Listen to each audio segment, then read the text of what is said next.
வணக்கம் தம்பி. தாத்தா ஊருக்கு வந்து ஒரு வாரம் ஆச்சு. கொஞ்சம் ரீசார்ஜ் பண்ணி கொடுப்பா. தாத்தா நீங்கள் சொன்ன மாதிரி 3 மாதத்துக்கு ரீசார்ஜ் பண்ணிவிட்டேன். இங்கே வந்தால் ஒரு வாரம் தான் நெட்வொர்க் ஒழுங்காக வேலை செய்கிறது. எங்கள் ஊரில் ஒன்றையும் பார்க்க முடியாது. நெட்வொர்க்கு சரியாக வராது. எங்கள் ஊரில் கட்டிய கட்டணம் தான் இங்கும் என்றால் சேவையில் பாதிப்பு இருந்தாலும் அதே கட்டணம் கட்ட வேண்டும். இதை யார் ஒழுங்குபடுத்துகிறார்கள்? சேவை பாதிக்கப்படும் பொழுது கேள்வி கேட்க மாட்டோம். கேள்வி கேட்டாலும் சரியான பதில் கிடைக்காது என்று கேள்வியே கேட்க மாட்டோம். சரியாக 3 மாதம் முடிந்துவிட்டால் இரவோ பகலோ சேவை தேவை இருந்தாலும் தொலைத்தொடர்பு நிறுவனங்கள் தொடர்பு எல்லைக்கு வெளியில் எந்தவித தொடர்பும் இல்லாமல் நிறுத்திவிடுவார்கள். சேவை எப்படி இருக்கிறது பார்த்து கொண்டே இருக்கும் நிறுவனங்கள் தரத்தை சோதிக்கிறார்கள். தரமாக சேவைகள் கொடுத்து வாடிக்கையாளர்களை மகிழ்ச்சி அடைய வைக்க வேண்டும்.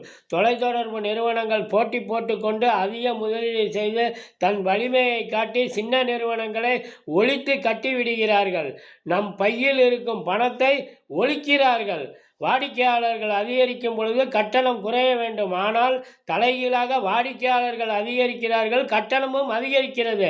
குழந்தை முதல் பெரியவர்கள் வரை தேவையில்லாததை பார்க்க வைத்து விளையாட வைத்து விளையாட்டாக நம்மிடமிருந்து நீதி இல்லாமல் நிதியை வசூலிக்கிறார்கள்.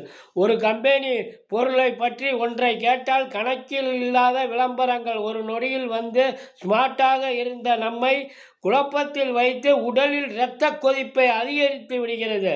ஒவ்வொரு நாளும் நெட்வொர்க் அளவு வைத்து இருக்கிறார்கள். அதை பயன்படுத்தாமல் இருந்தால் தேவைப்படும் நாளில் பயன்படுத்துவது போல் சேவை கொடுத்தால் சிறப்பாக இருக்கும். தொலைத்தொடர்பு நிறுவனங்கள் டவரில் குடும்ப சூழ்நிலையால் மன அழுத்தத்தின் காரணமாக தற்கொலை முயற்சிகள் நடக்கிறது. அதில் ஏறாமல் பாதுகாப்பு தடுப்புகள் அமைத்து மக்களின் பதட்டத்தை போக்குவோம்.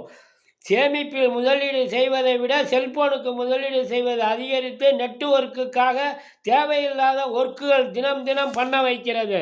மக்களுக்கு தேவையில்லாத சேவைகள் கிடைத்தாலும் தேவைக்கு சேவைகள் கிடைக்கவில்லை என்றாலும் ஆபத்து. தொலைத்தொடர்பு நிறுவனங்கள் வாடிக்கையாளர்களின் தேவைகள் தரமாக வாழ்வாதார சேவைகளை தொடர்ந்து வழங்கிக் கொண்டே இருக்க வேண்டும். நன்றி, பாராட்டுக்கள்.